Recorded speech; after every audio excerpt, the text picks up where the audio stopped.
Listo. La Ya. primera gran revolución es la Revolución Inglesa, la Revolución de Inglaterra, que se da en 1642 hasta 1649. No vamos a estudiarla detenidamente porque para eso podríamos hacer un curso completo. Pero básicamente lo que termina sucediendo es que al rey, que era un rey déspota y con poderes absolutos, se le termina dando un límite a su poder, colocándole más poder al Parlamento, que ojo, no es una democracia, no es un Estado de Derecho como conocemos hoy en día, es un Parlamento donde hay otros nobles y personas con dinero, terratenientes, etcétera, pero no es para nada una democracia, no es que cualquiera podía votar y se elegían autoridades, no. Había sí un parlamento que gobernaba con el rey y una carta magna que obligaba al rey a determinadas cosas. Entonces ya tenía cierto nivel de restricción el rey, sobre todo para cobrar más impuestos y para ir a la guerra. Eso termina con la Revolución Gloriosa, que destituye a Jacobo II, y el famoso protectorado de Oliver Cromwell, que entre otras cosas quiso prohibir la Navidad, pero bueno, esa es otra historia. Entonces, esa es la primera, mientras estas ideas van germinando por distintas partes. En paralelo, en Francia, un señor Diderot empieza a hacer un compendio de todo lo que han pensado los ilustrados en distintas partes del mundo, pero principalmente Francia, y crea un libro, un compendio de libros que se va a llamar La Enciclopedia, importantísima porque cuando una persona quería saber cuáles eran estas nuevas ideas que venían de todas partes, uno tenía que consultar la enciclopedia. Esta enciclopedia va a tener un montón de pensadores que no van a participar de las siguientes revoluciones, pero que van a pensarlas. Es decir, todos los revolucionarios de ahí para adelante van a actuar en base a lo que lean de personajes como Voltaire, Rousseau, Diderot, Robespierre sí va a pelear en la revolución. La mayor parte de los ilustrados no van a estar vivos cuando se generen las grandes revoluciones. ¿Cuál otra revolución va a generar las ideas de la ilustración? La independencia de los Estados Unidos de Norteamérica, que comenzó siendo un país muy pequeño, más pequeño que Chile, como van a ver aquí en este mapita. Esto de acá era simplemente lo que se va a convertir en Estados Unidos. Las 13 colonias: Georgia, Carolina del Sur, Carolina del Norte, Virginia, Maryland, Delaware, Pensilvania, New Jersey, Nueva York, Rhode Island, Massachusetts, y New Hampshire y Connecticut. Entonces, el tema de Estados Unidos es importante porque no fue una monarquía que en base a una revolución saca a un monarca, sino que es un experimento completamente nuevo, en que un grupo de personas dicen, nosotros creemos que este sistema puede funcionar y nos declaramos libres. Lo vamos a ver más a profundidad un poco más adelante, y esta es en 1787. La siguiente es la Revolución Francesa, de 1789, que básicamente funciona cuando Luis XVI tenía problemas económicos y políticos muy graves y evoca una figura que se utilizaba para gobernar que se llamaba la Convención o la Reunión de los Estados Generales, que es traer a los miembros del clero, o sea, los curas, a los nobles y al pueblo, y que estas personas discutan sobre los problemas y las posibles soluciones que pueda tener el país. Previo a esto, solicita que todos los que tengan algún problema de importancia le escriban. Y el problema de hacer eso es que si no lo haces con inteligencia, te terminas llenando de cartas y no tienes una sola respuesta, haces que el problema sea mucho más grave y terminas demostrando que el verdadero problema eres tú. Y la verdad es que el pobre Luis XVI no era una mala persona, pero era un completo imbécil y no quería gobernar, no era una persona que había nacido para gobernar. No es poco común que muchos reyes en España, en Inglaterra, en Francia, tuvieran lo que se llamaban validos en España, pero hubo en todas partes, que es, ok, yo quiero disfrutar de ser el rey y voy a nombrar a alguien que sea como mi primer ministro y se encargue de las partes del gobierno, a mí con que me dejen acá tranquilo, disfrutando de mis caballos, o en el caso de Luis XVI, a él le gustaba mucho jugar con las cerraduras, lo cual generó una serie de burlas porque por un problema que al parecer tenía en sus partes nobles, no podía tener relaciones con su esposa, María Antonieta, y la gente se burlaba de eso. Finalmente se operó y logró tener relaciones con la reina, pero la gente se burlaba pues de que el rey jugara con cerraduras y no pudiera tener descendencia. En fin, el tema es que el rey no tenía la capacidad de gobernar adecuadamente, y cuando convoca a estos estados generales, el estado más numeroso era el del pueblo, que representaba un 95% de la población, y que cuando se dieron cuenta que realmente ahí había el germen de una oposición más radical y más grande, se asustaron y prefirieron no hacerles caso, pero ya habían prendido la chispa. Esta gente siguió reuniéndose y terminó creando un sistema paralelo de gobierno que posteriormente va a adherir al ejército imperial, va a tener su propio ejército y va a terminar cortándole la cabeza a Luis XVI y cambiando definitivamente cómo se va a gobernar el mundo de ahí para adelante.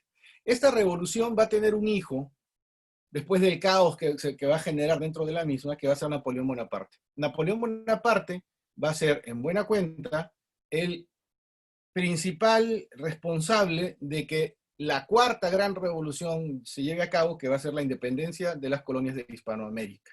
Es decir, todos nosotros vamos a terminar en una guerra contra España, independizándonos, porque Napoleón Bonaparte va a intentar dominar, gobernar España. Y en ese intento, las colonias y los mismos españoles van a crear sus propias organizaciones de gobierno en modo de protesta contra esa invasión de Napoleón Bonaparte. Lo vamos a ver un poquito más adelante.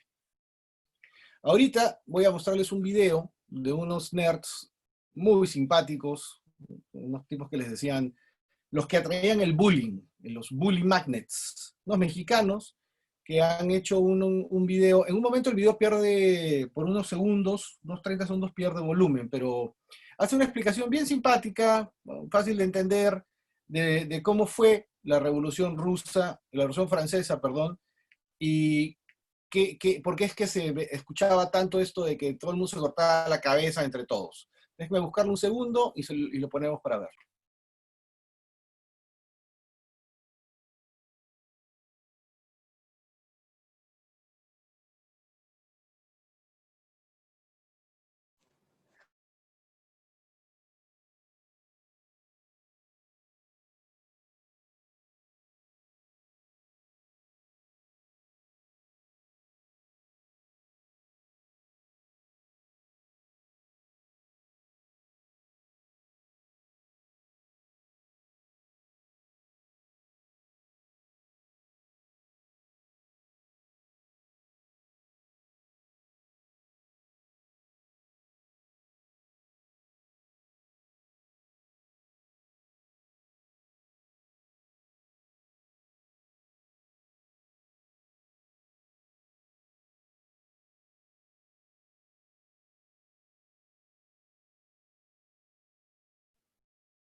Si me pueden decir una sola persona. Si Sí, doctor. Sí se ve. Una carta muy interesante. Querido profesor Salazar, mi maestra nos dijo que en la Revolución Francesa nacieron la libertad, la igualdad y la justicia. Pero si todo estaba saliendo tan bien, ¿por qué les dio por cortarse las cabezas? Espero me pueda resolver esta duda. Timmy. Verás, Timmy, en tu libro de historia, la Revolución Francesa parece una cosa sencilla. Derechos del hombre, guillotina. Derechos del hombre, guillotina. La marsellesa, guillotina. Banderas bonitas, guillotina. Es natural preguntarse, ¿realmente fue así de abrupto? La respuesta es sí, pero antes pasaron muchas otras cosas. Nuestra historia comienza en Francia. Bueno, sí, pero sin la Torre Eiffel. Era el siglo XVIII. Época de carruajes, la peste, pelucas, campesinos, banquetes y gente muy enojada porque no le alcanzaba para comprar el pan. Pero en Versalles, a kilómetros de París, las preocupaciones de la corte eran otras. Banquetes, vals y mucho maquillaje. El palacio construido por Luis XIV, el Rey Sol, El gran estadista que puso a Francia en el centro de la Europa absolutista, lamentablemente se había convertido en una casa de frivolidad. En otras palabras, Luis XIV fue un gran rey que cumplía con todos los requisitos que se esperan de un gobernante.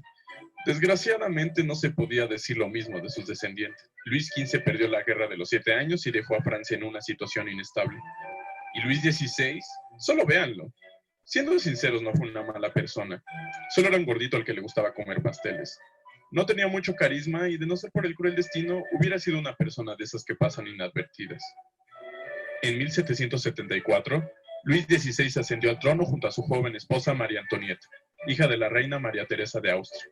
Al asumir la corona, Luis XVI sintió el peso del mundo caer sobre sus hombros. Dios, protege a aquellos a los que gobernamos muy jóvenes. Pero el pobre Luis estaba equivocado. Actualmente sabemos que, lejos de ayudarlo, Dios hizo estallar un volcán en Islandia que provocó un cambio climático que afectó a toda Europa, causando sequías en Francia y el invierno más crudo en 100 años. Bueno, pero hay que aceptar que Luis XVI también tuvo su parte de culpa. Luis XVI, tu país está en una situación crítica. Tu economía está por los suelos. Tu población se muere de hambre. ¿Qué haces? A. Utilizas tu influencia diplomática en Austria para rescatar a tu país. B. Estableces como prioridad el cultivo de trigo para alimentar a tu gente. C. Aumentas impuestos a los pobres y mandas a tu ejército a una guerra innecesaria al otro lado del mundo. D. Esperas a que las cosas se resuelvan solas. ¡Felicidades! Te acabas de destruir a ti y a tu familia. Acabas con tu linaje y con la tradición monárquica francesa. Pero descuida, aún falta un poco para eso. Por ahora, sigue comiendo pasteles. Una de las ventajas de ser un rey gordito que vive muy lejos de sus súbditos es que no tienes que escuchar sus súplicas. La desventaja es que tampoco puedes oír las cosas importantes. Por ejemplo, un cambio en las ideas de un pueblo que, guiados por el pensamiento ilustrado, comienzan a preguntarse si no valdría la pena cambiar las cosas. Es en este ambiente ilustrado donde surge uno de los personajes centrales de la Revolución Francesa. Se trata de Maximilien Robespierre, abogado de orígenes humildes, magnífico orador y ávido lector del pensamiento ilustrado de Voltaire y Rousseau. Estaba tan comprometido con hacer de Francia una gran nación que la apodaban el Incorruptible. Lo cierto es que posteriormente ese Incorruptible resultó ser algo perverso. Pero ahora es el buen Robespierre. Pero no hay que adelantarse. Volvamos a Versalles, donde las presiones de una nación pobre y hambrienta comenzaban a afectar incluso a la Casa Real. Luis XVI acudió a Jacques Necker, el asesor económico más brillante que tenía la monarquía, con la intención de que le ayudara a frenar la crisis. Necker convenció a Luis XVI a convocar a los Estados Generales. Un montón de viejitos polvosos que no se habían reunido en más de 160 años. Y les sorprendía que su país estuviera de la verga. Los Estados Generales eran una asamblea constituida por 3 partes: la nobleza, el clero y el tercer estado, que representaba al pueblo. Las primeras 2 partes representaban al 3% de la población de Francia, mientras el tercer estado a todos los demás. Al tercer estado no se le consideraba a la altura de los otros, y estuvo en una franca desventaja desde el principio. Sus opiniones no eran tomadas en cuenta y mucho menos se les permitía tomar decisiones. Impulsados por las ideas de la Ilustración y con hombres como Robespierre entre sus filas, el tercer estado era considerado radical y peligroso para Francia. Así que un día simplemente no los dejaron entrar. Oigan, ¿nos abren? Váyanse, aquí no hay nadie. Al no encontrar abiertas las puertas, decidieron reunirse en el campo de tenis del Palacio de Versalles para formar una asamblea independiente, con el objeto de liberarse del yugo monárquico. Este se considera un momento clave en la historia de la Revolución Francesa, pues es cuando el pueblo comienza a tener el control de su destino. Promulgan uno de los documentos más importantes de la historia, la Declaración de los Derechos del Hombre y el Ciudadano. Bueno, y cuando decían hombre ciudadano, era literal, porque no se incluían ni a las mujeres, ni a los niños, ni al cerdo Pierre. Y bueno, mientras los asambleístas buscaban una solución diplomática, al pueblo ya le habían colmado la paciencia. El 14 de julio de 1789, el pueblo parisiense se levantó en armas y marchó para derrocar uno de los símbolos de la opresión absolutista, la prisión de la Bastilla. Lo cierto es que para ese momento la prisión ya no era lo que solía, y solo albergaba 2 estafadores, un pederasta y un loco que se creía Julio César. Y aunque el capitán aceptó la derrota y entregó la prisión, Alguien pensó que tenía una bonita cabeza. Y es entonces cuando nace una de las tradiciones más queridas de la Revolución Francesa: cortar cabezas.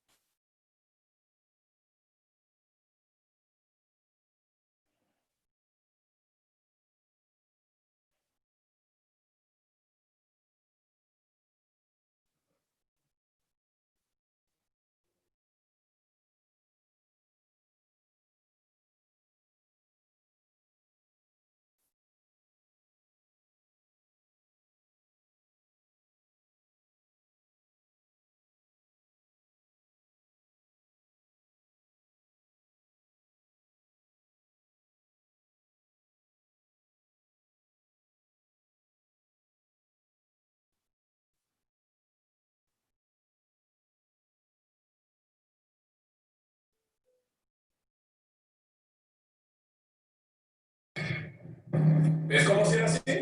Derechos del hombre, cabezas cortadas. La toma de la Bastilla concluyó con la destrucción de la prisión. Piedra por piedra, los escombros se vendieron como souvenirs. ¡Descuentos de la Bastilla barato! Si lo deseáis, podéis adquirir algunos vestigios de la barbarie. Cerrojos de calabozo 5 céntimos, por 10 céntimos una bola de cañón y por 20 céntimos podéis comprar hasta... Este hecho le demostró a Luis XVI que el movimiento iba en serio, y como tenía miedo a que lo mataran, se vio obligado a reconocer a la Asamblea. La nueva Asamblea intentó establecer una república monárquica, pero el constante veto del rey no facilitaba las cosas.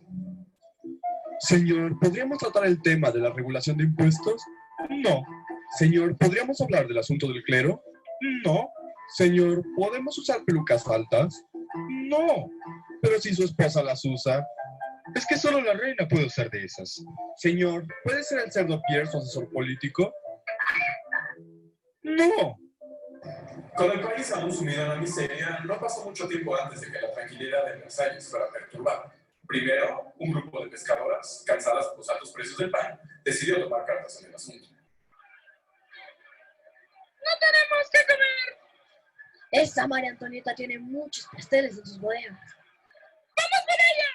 Popularmente se cree que en este momento es cuando María Antonieta dijo la famosa frase: Pues si no tienen pan, que coman pasteles. Sin embargo, dadas las circunstancias, lo más probable es que haya dicho: Poco después se supo en París que Luis XVI se negó en una fiesta a brindar por la República y pisoteó la bandera de la nueva nación, lo que obviamente no hizo muy feliz a la Asamblea. Las fuerzas revolucionarias deciden que Luis XVI debe ser vigilado y es llevado en calidad de prisionero al Palacio de las Tullerías. Mientras tanto, en la Asamblea se dieron cuenta que realmente no eran tan amiguitos como creían. Sin ponerse de acuerdo en el rumbo que debía tomar Francia, la Asamblea se dividió en dos facciones: los jacobinos, quienes eran los más radicales y deseaban eliminar a la monarquía, y los girondinos, quienes abogaban por un acuerdo para compartir el poder con el rey. Pero antes de que se pudieran poner de acuerdo en este asunto, Austria les mandó un ultimátum. O liberan a la familia real o sufrirán las consecuencias. Y los franceses dijeron: Va, que vengan. entonces estalló la guerra, aunque en cuestión de batallas al ejército revolucionario no le fue nada bien. Al mismo tiempo en París, Jean-Paul Marat, uno de los miembros más radicales del grupo jacobino, invoca a las masas a la violencia con su periódico El Amigo del Pueblo.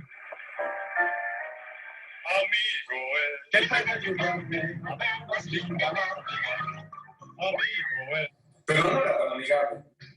El diario de Marat incitaba a la violencia en pos de la revolución, lo que ocasionó la masacre de septiembre, donde una turba iracunda asesinó a todos los nobles y clérigos de las prisiones de Francia.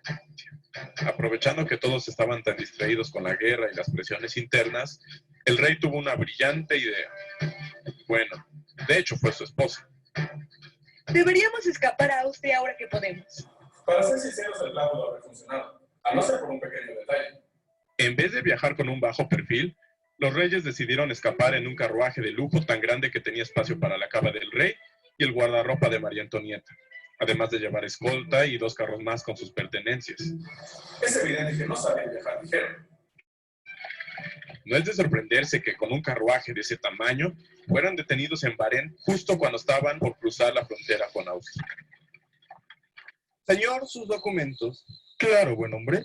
Usted me resulta familiar. Es que tengo una cara común. ¿Su esposa tiene un barco en la cabeza? No. No sé, insisto en que su cara la he visto en otra parte.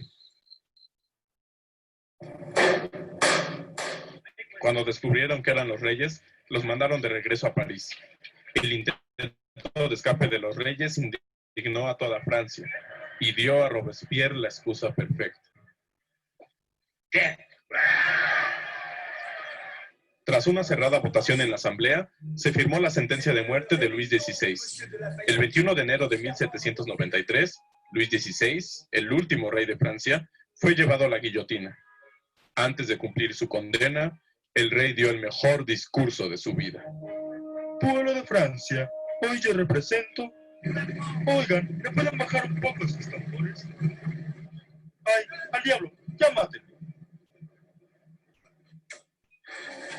Con la muerte del rey, los jacobinos, encabezados por Robespierre, tomaron el control de Francia, convencidos de que para mantener los ideales revolucionarios ya no bastaba con ser buena onda.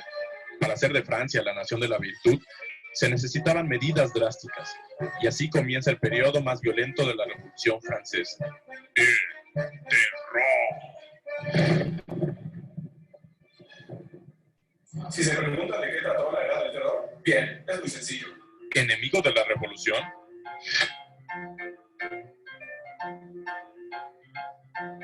¿Falta de entusiasmo? ¿Te quejas del precio del pan?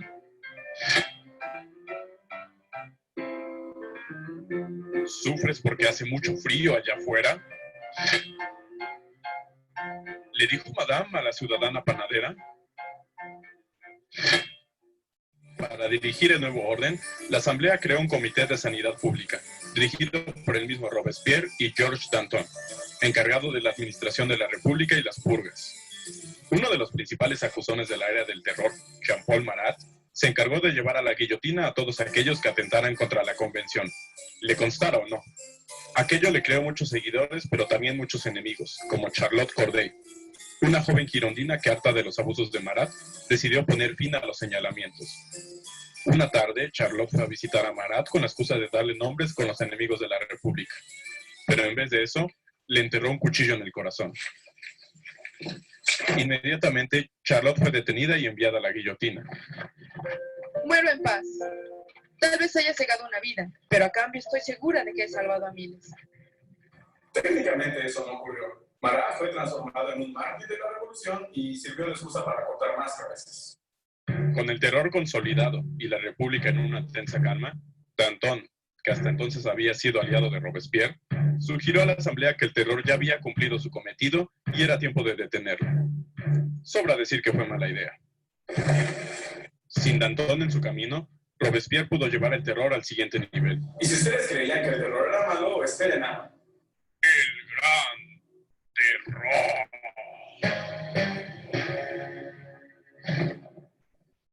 También conocido como el periodo en que Francia valió madres. Obsesionado con la idea de la virtud, Robespierre duplicó y triplicó las ejecuciones diarias, y su fiebre de poder lo llevó a instaurar el Día del Ser Supremo, la adoración de la diosa de la virtud. Así que construyó una montaña de papel maché, desde donde predicaba envuelto en una túnica. ¿Saben qué es eso?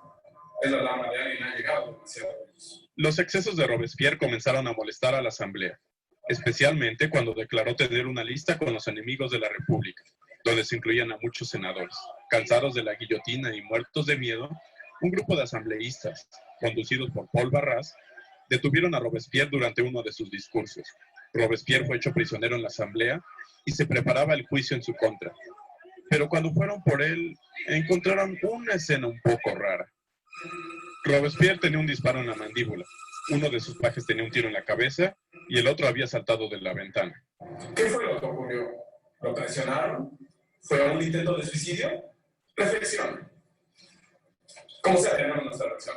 Oh, permítame ayudarle. No, no, no, no, no, no, no, no, no, no.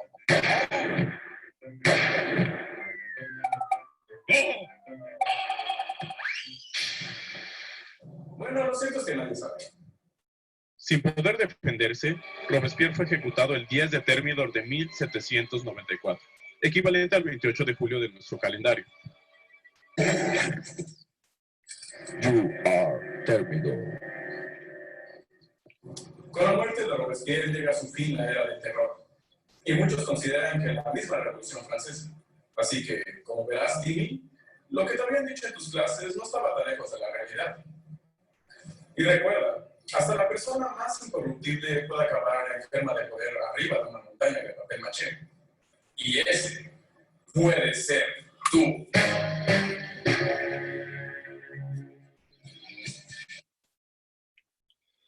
Bien, entonces, este proceso va a terminar cuando uno de los generales menos conocidos, joven, de esta historia, vamos a cambiar la pantallita, un tal Napoleón Bonaparte, nacido en un pueblito, una isla, entonces que todavía está en pleito entre si es italiano, francesa, Córcega, toma el poder luego de unirse a otras dos personas, en teoría iban a tomar el poder en un directorio, pero él se termina haciendo del poder total y empieza a conquistar militarmente reinos vecinos. ¿Qué pasa durante la revolución?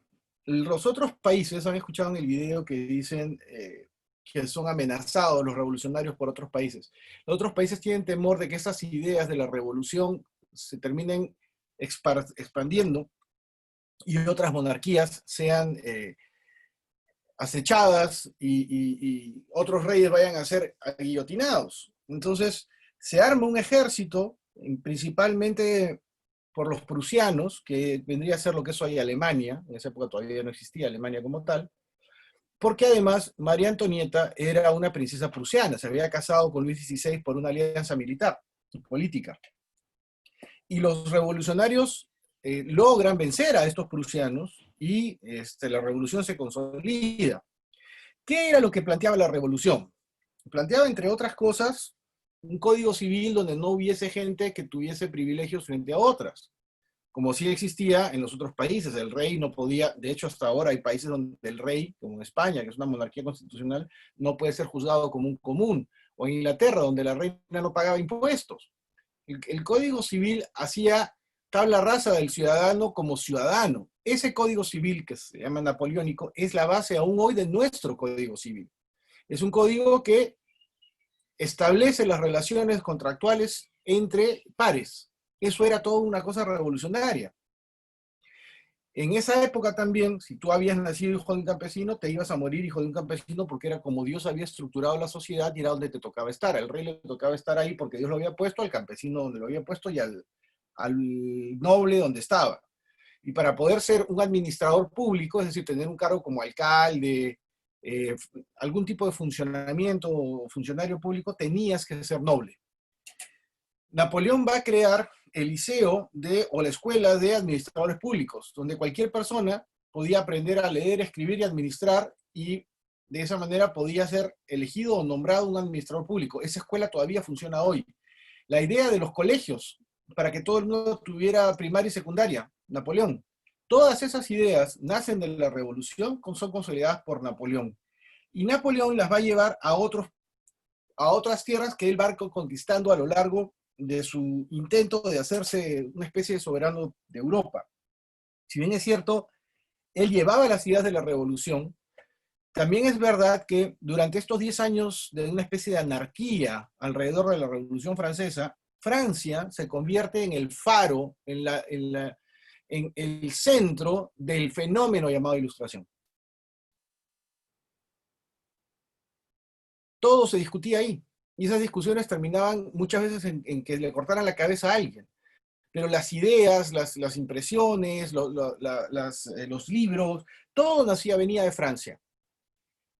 Napoleón Bonaparte, cuando toma el poder, es considerado el exportador de esas ideas. Sin embargo, Napoleón adquiere tanto poder que se termina llamando a sí mismo emperador, se termina coronando como emperador y casando a sus parientes con todas las monarquías de Europa para generar alianzas políticas. Entonces, aquellos que a lo largo de Europa estaban de acuerdo con las ideas de la Ilustración, como las ideas del futuro, las ideas liberales que iban a darle libertad al resto de Europa, se encuentran en un comienzo apoyando a Napoleón desde sus tierras. Había gente en Alemania que apoyaba a Napoleón, en España había gente que quería que Napoleón llevar esas ideas de desarrollo y de modernidad a sus tierras en Italia.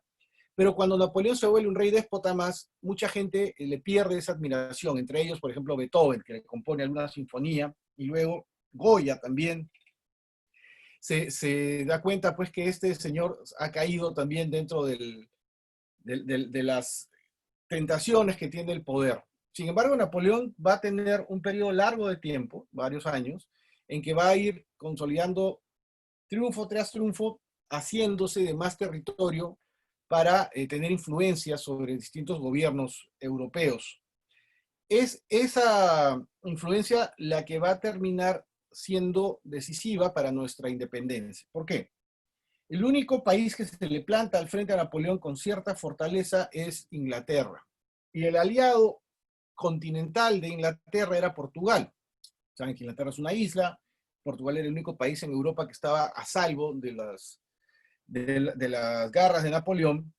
Y, acá sí se pueden confundir un poco, presten atención, la casa real que gobernaba, la familia real que gobernaba España, era una familia de ascendencia francesa, eran los Borbón.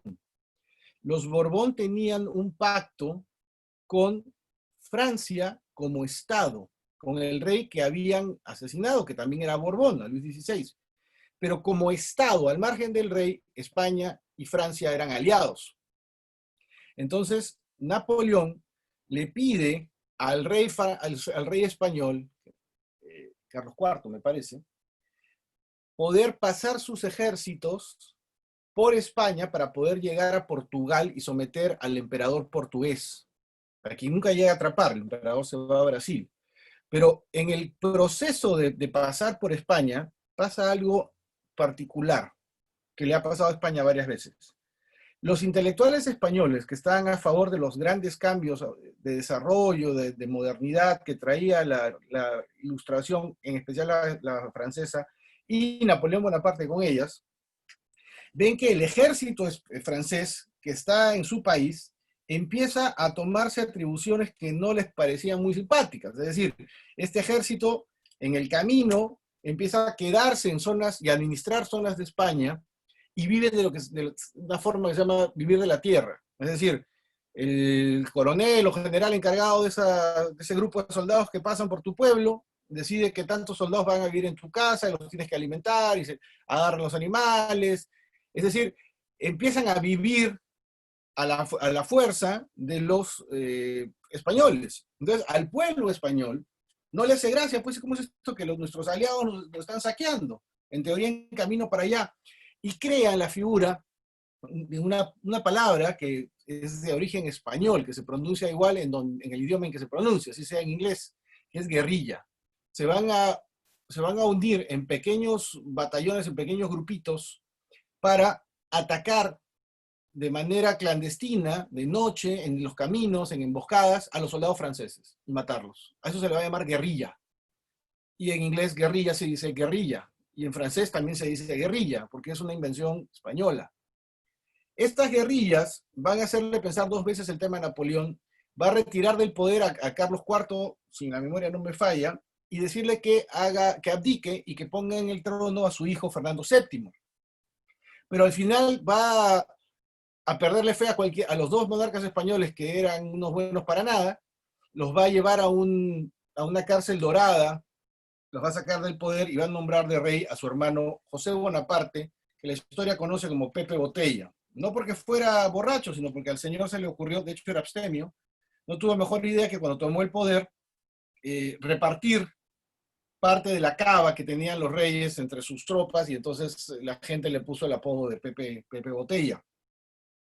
Era un tipo de avanzada, un tipo con ideas interesantes, pero tenía el odio pues del pueblo español. Y el gran problema no es el pueblo tanto, que tuvo un problema serio, sino eran los intelectuales españoles, que veían que todas las ideas de modernidad, todas las ideas de progreso, de dejar atrás esa España que fue defensora de la fe y de todas las ideas de la Iglesia, tenía que pelear contra esas ideas porque los franceses les estaban destruyendo la casa. Y entonces España se va a dividir entre los que van a aceptar las ideas de la revolución y van a apoyar a pesar de eso, yendo contra su propio país a los franceses, y los que van a defender a España como España. Parte de los que van a defender a España como España se van a ir a una ciudad que se llama Cádiz y se van a declarar en autogobierno. Y van a generar por primera vez su primera constitución.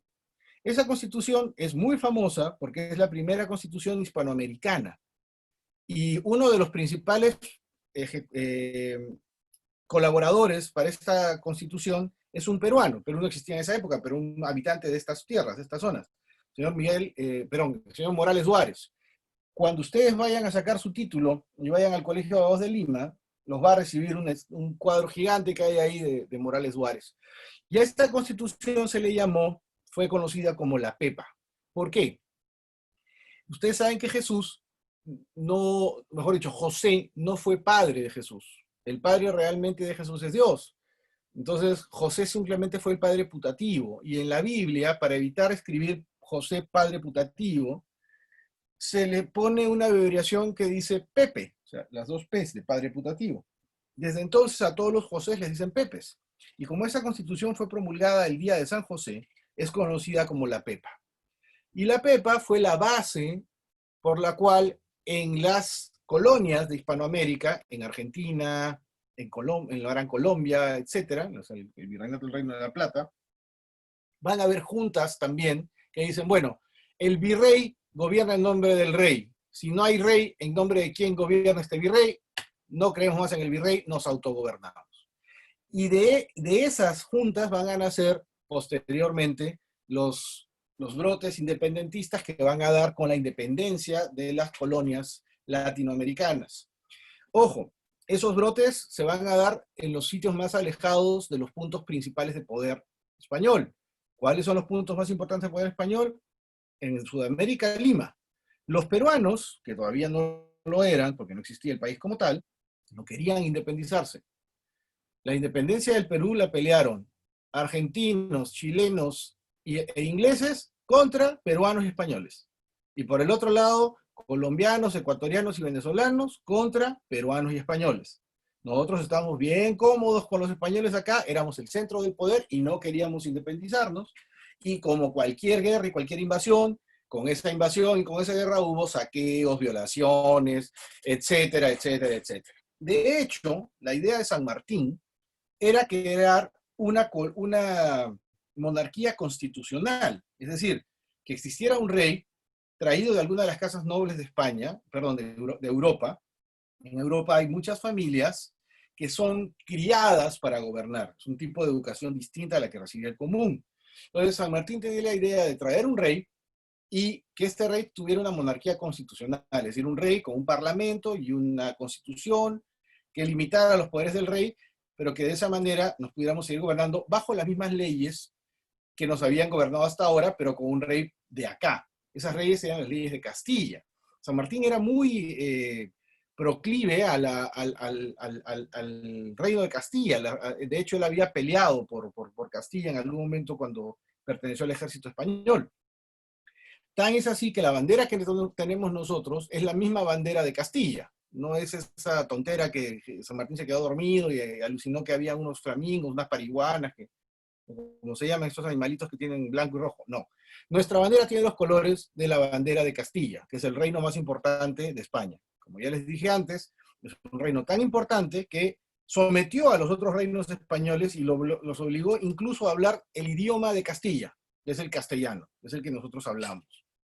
Que puedes decir español porque viene de allá, pero realmente es de Castilla y es el castellano, que hablan, a veces en contra de su voluntad, en Barcelona, donde quisieran hablar catalán, o hablan catalán, pero se impuso pues Castilla sobre los demás reinos españoles. Entonces, la idea de la independencia no estaba tan definida como la tenemos ahora. De hecho, por el norte, el otro gran prócer de la independencia, más grande, más importante, más inteligente, más cool que Bolívar, fue Francisco de Miranda, que decía que Sudamérica debería ser un solo país con una bandera, la bandera del incanato, del Tahuantinsuyo, que es esta bandera que tiene todos los colores del arco iris, y que debía gobernarnos un rey nativo de acá que se llamara Inca. No un Inca, sino un rey que se llamara Inca. Ya los Incas ya no existen. Bueno, por ahí habían algunos descendientes probablemente, pero no tenían ningún tipo de poder.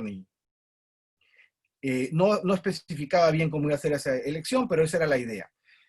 Esta idea permanece de alguna manera entre nosotros, porque si bien es cierto, no se pudo hacer una bandera con los 7 colores del arco iris, porque, digamos, logísticamente es difícil de hacerla, y una bandera, la idea es que esté por todas partes para que la gente recuerde que existe este estado. Los 3 países sobre los cuales Francisco de Miranda tuvo mucha incidencia conservan su bandera en un tipo de bandera que tiene los 3 colores básicos de los cuales puedes tú sacar los otros colores del arco iris. Me imagino que ya saben de qué banderas estoy hablando. Estamos hablando de la bandera de Venezuela, de Colombia y de Ecuador, que fueron los países donde Francisco de Miranda tuvo mayor capacidad de influencia. De hecho, Francisco de Miranda sería quien recordáramos si no hubiera sido porque Bolívar lo traicionó y lo entregó a los españoles en un acto de cobardía enorme, pero bueno, la historia la cuentan los que ganan, así que finalmente lo que se recuerda de Bolívar o lo que se enseña de Bolívar es otra cosa. Pero esa es la razón por la cual la Revolución Francesa es tan importante respecto a nuestras batallas y guerras de independencia. Esto ya lo conversamos. Miren, acá está la famosa bandera de Francisco de Miranda y abajo la bandera de Castilla. Esta es la bandera de Castilla. Entonces, sobre la ilustración, para terminar, porque ya se nos acerca la hora. Apunten sobre esto, ¿sí? La ilustración intenta resolver una gran pregunta.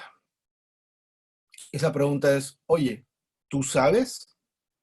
Hasta entonces, la iglesia te había respondido, sí sé, acá está todo, acá nos lo solucionó Dios, ya está todo resuelto. La ilustración te va a decir, no sé.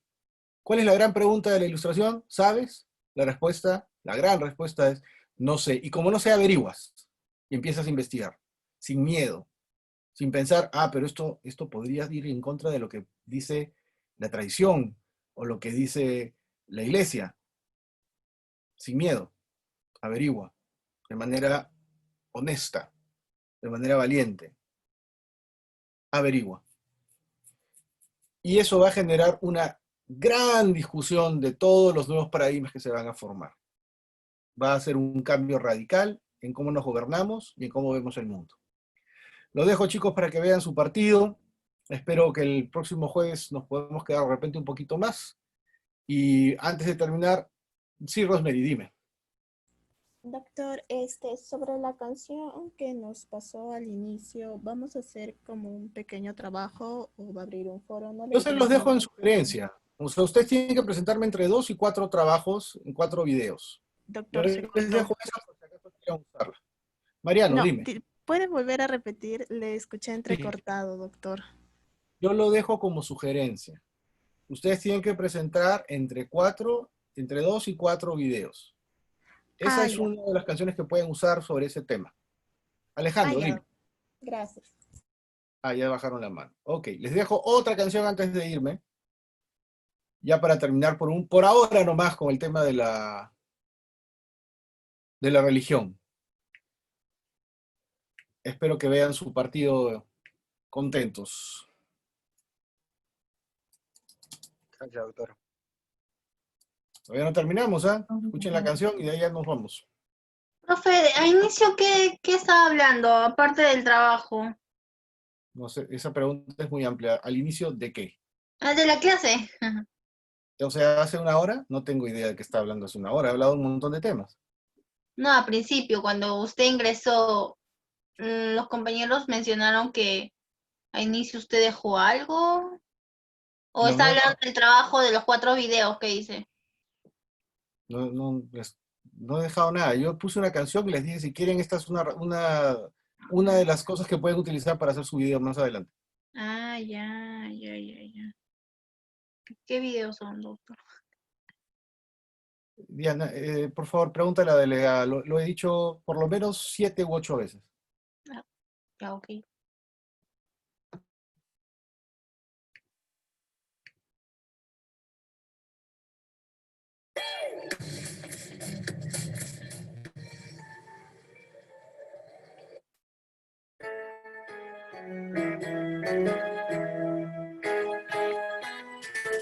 Voy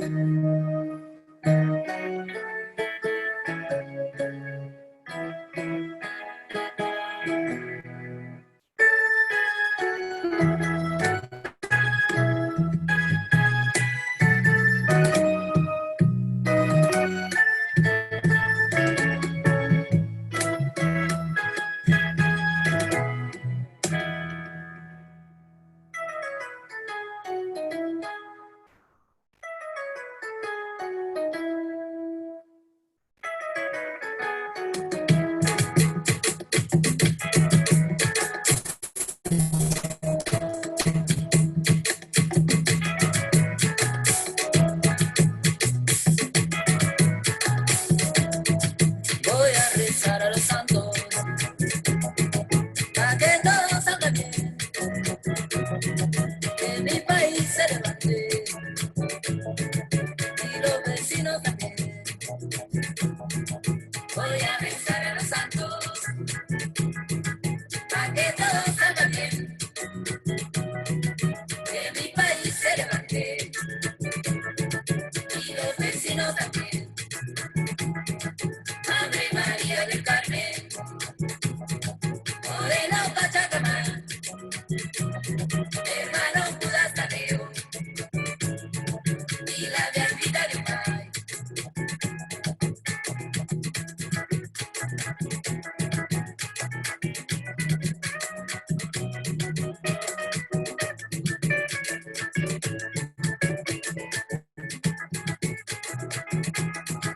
Voy a rezar a los santos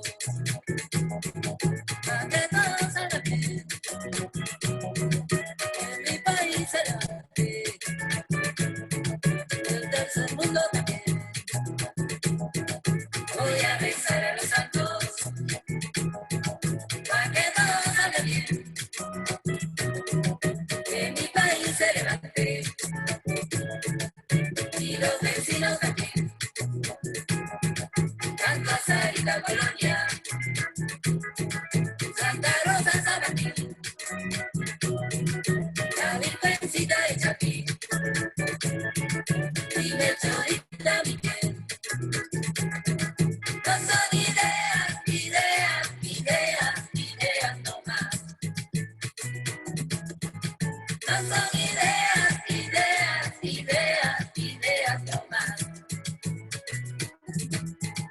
No son